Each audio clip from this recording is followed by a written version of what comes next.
Hello, pull up a chair. My name is Earl McKenna, and the sea has given me more stories than fish.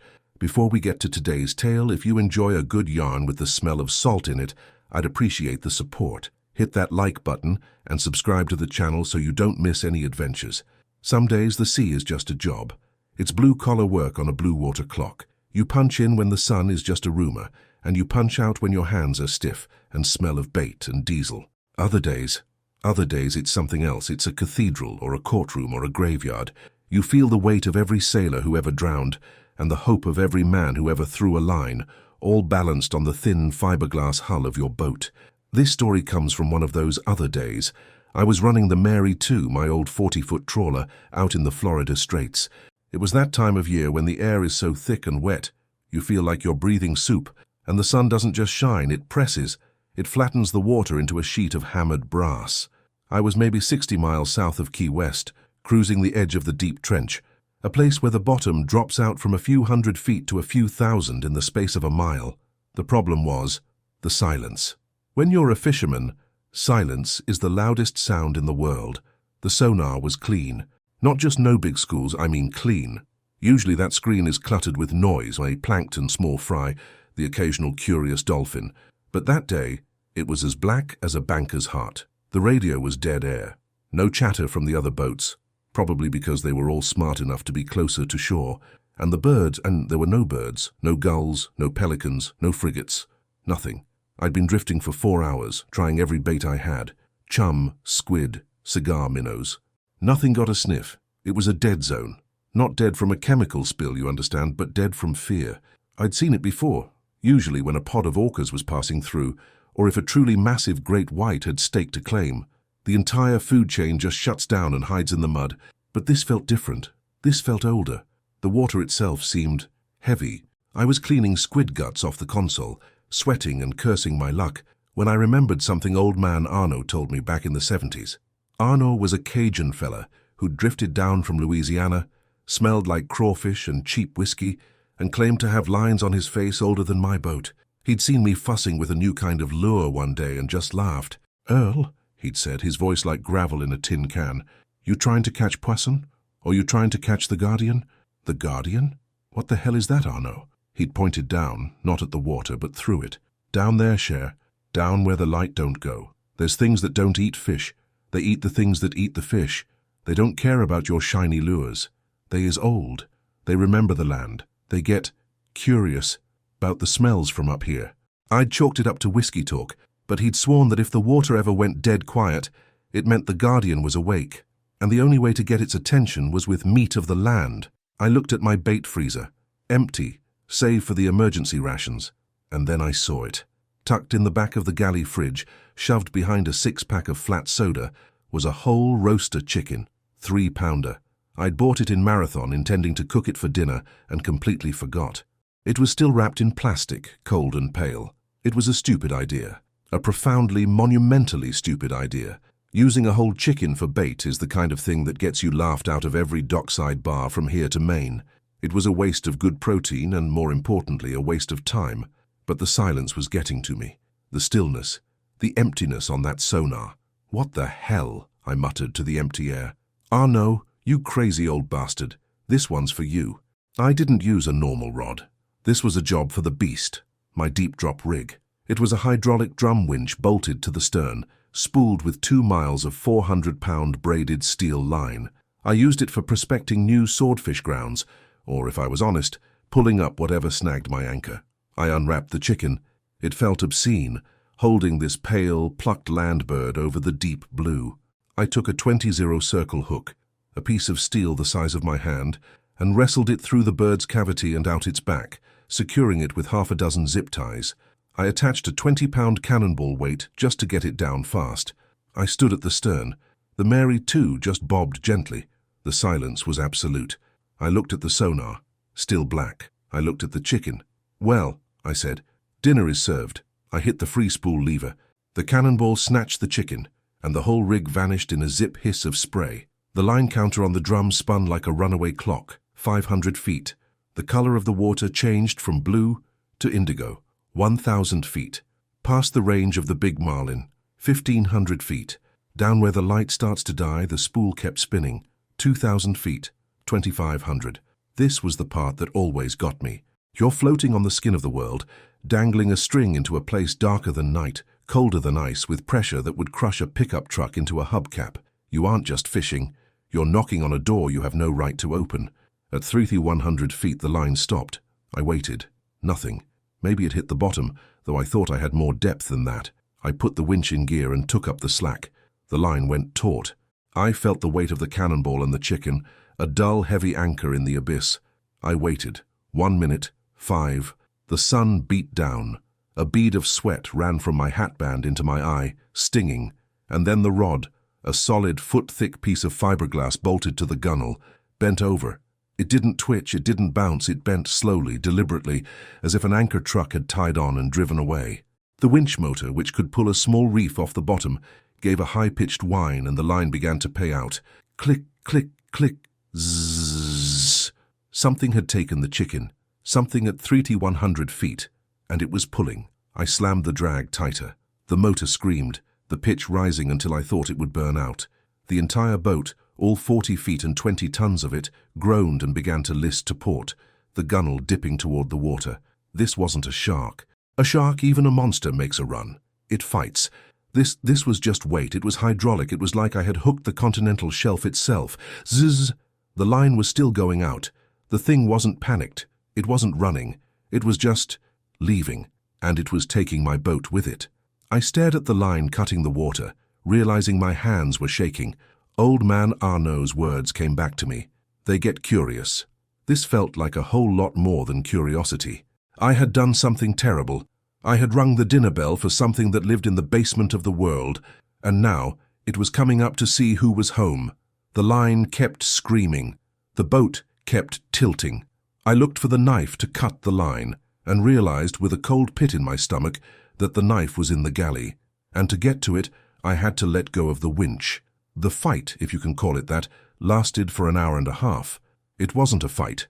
It was a negotiation. My winch motor against whatever impossible physics lived in the deep. The sound was the worst part. The high-tension shriek of the braided line was like a violin string being tuned by a madman. It vibrated through the hull, into my feet, and up my spine. The electric motor on the winch was burning hot. I smelled ozone and hot copper, the stink of an engine pushing past its limits. The Mary too was being dragged backward, south, toward the even deeper water, leaving a churning white wake behind her bow. I was losing.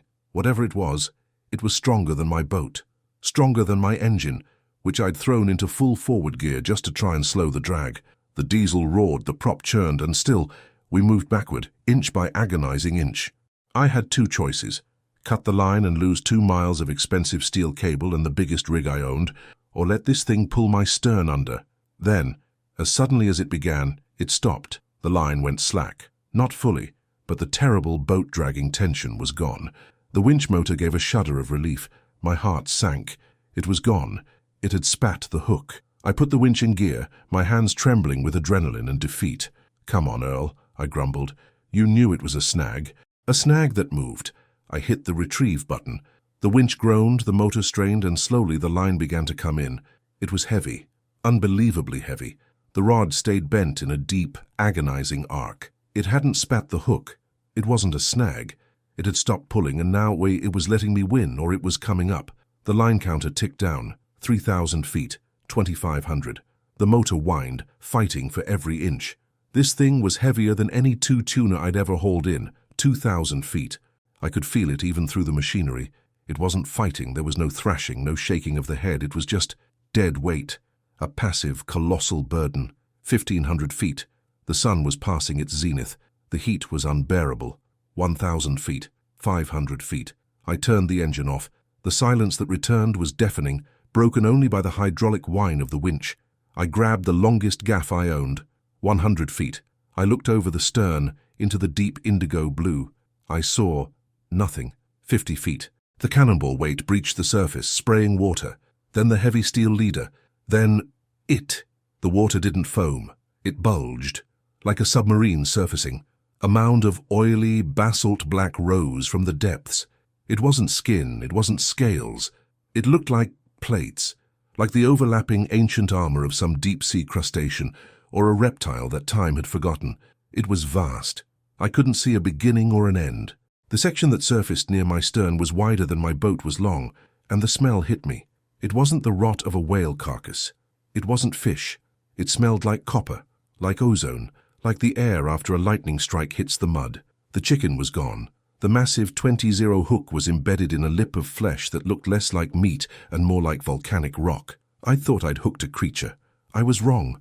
I had hooked a part of a creature, a tendril, an appendage. Those tongue, it rose higher, and the water around the boat, which had been brassy and hot, suddenly turned cold. I could see my breath fog. The surface of the ocean went dead calm, like glass, reflecting the sky. And I realized why the sonar was clean. This thing wasn't in the ecosystem. It was the ecosystem. It wasn't a predator. It was a condition. The fish weren't hiding from it. They just couldn't exist near it. Its presence changed the water. It was the thing the fish are afraid of because it was the opposite of life. It was the cold, pressurized dark of the abyss made flesh. It moved. The plates of armor shifted, sliding over each other with a sound like grinding stones. It was moving toward the boat. It wasn't attacking. It seemed, well, Arno was right, it seemed curious. I scrambled backward, falling over the bait cooler, crab-walking until my back hit the galley door. I was panting, my eyes wide. And then the head of this appendage lifted from the water. It was not a head. It was a mass of articulated plates, and at the center of it was an eye. I've seen the eyes of whales, deep and soulful. I've seen the dead black marbles of a shark. This was neither. It was the size of my anchor. It was not black. It was a deep, swirling, absorbent blue. It didn't reflect the sunlight. It drank it. It was an eye built for a world of no light at all. It swiveled in its socket of black armor. It passed over the winch, the cabin, the radar mast, and then it found me. It stopped. It focused. It saw me. It's a strange feeling. Realizing you're just a speck of dust sitting on something truly ancient makes you wonder what's really running the world down there. Speaking of wondering, I wonder where you folks are watching this from. Let me know down in the comments what part of the country or the world you're hailing from. And if you haven't already, now's a good time to hit that subscribe button. You don't want to miss how this ends. Time stops when you're being looked at like that. You're no longer a man. You're just meat, a curiosity. I was frozen, my back pressed against the wood, the gaff forgotten in my hand, that eye. It held no malice, no anger. That's what scared me the most. It held nothing but a cold, ancient, abyssal intelligence.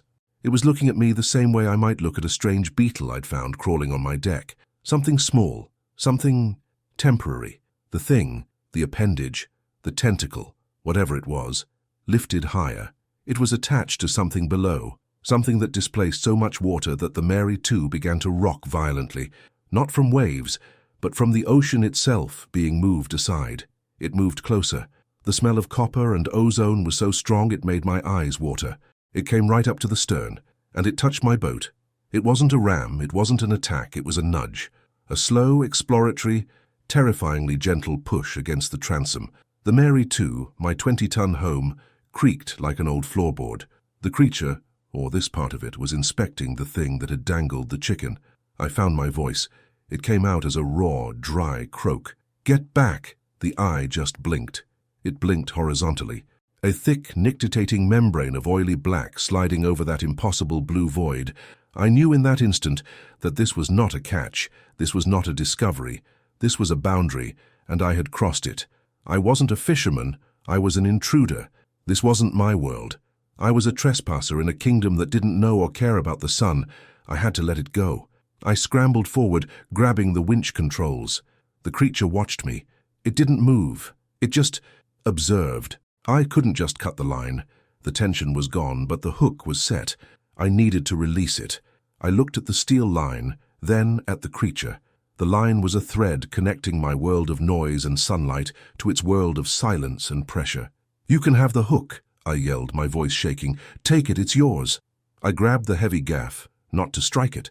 What good would that do? But to reach the main clutch lever on the winch drum. The thing was still there, its eye level with my chest, maybe 15 feet away. I could feel the cold radiating from it. I looked right into that abyss blue eye. "Go!" I slammed the gaff hook against the cast iron lever. There was a loud clang as the gears disengaged. The drum was now in free spool. The creature pulled. The line didn't scream off the reel. It just vanished.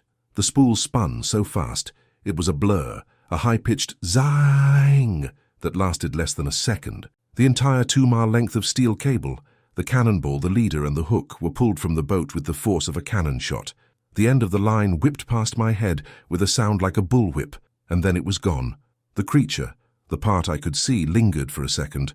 The eye blinked one more time. Then it didn't dive. It didn't swim away. It sank. It submerged vertically, like an elevator going down. The water where it had been didn't just ripple, it imploded. A massive cold vortex formed, a whirlpool of foam and spray that grabbed the Mary II's stern. The boat was sucked backward and spun a full 180 degrees. I was thrown from the controls, crashing into the bait box, my shoulder screaming in protest. And then, silence. The real silence. The vortex smoothed itself out. The air was warm again. The smell of copper and ozone was gone. A gull landed on my bow railing. It squawked, looking for scraps.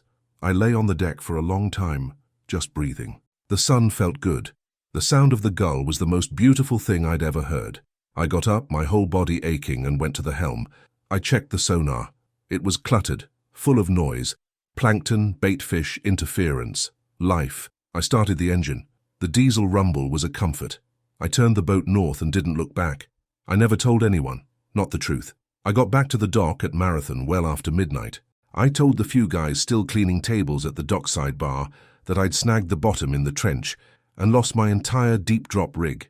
They winced, bought me a beer for my trouble, and that was that. But I knew. I'd knocked on a door, and the thing that answered wasn't a fish, it wasn't a whale or a squid. It was the thing that lives under the fish. It was the guardian, the keeper of the deep, dark, silent places. It was the thing the fish are afraid of. And I'm not ashamed to tell you, it's the thing I'm afraid of too. The sea is a lot like time. You can skim the surface of it your whole life, but you can never truly know its depths. There are boundaries down there that we aren't meant to cross, and secrets we aren't meant to know. Sometimes the greatest act of survival isn't fighting the monster. It's recognizing that you're in its house and having the wisdom to let go. If this story made the hair on your arm stand up, do this old fisherman a favor. Hit that like button and make sure you're subscribed to the channel. There are plenty more stories where that one came from.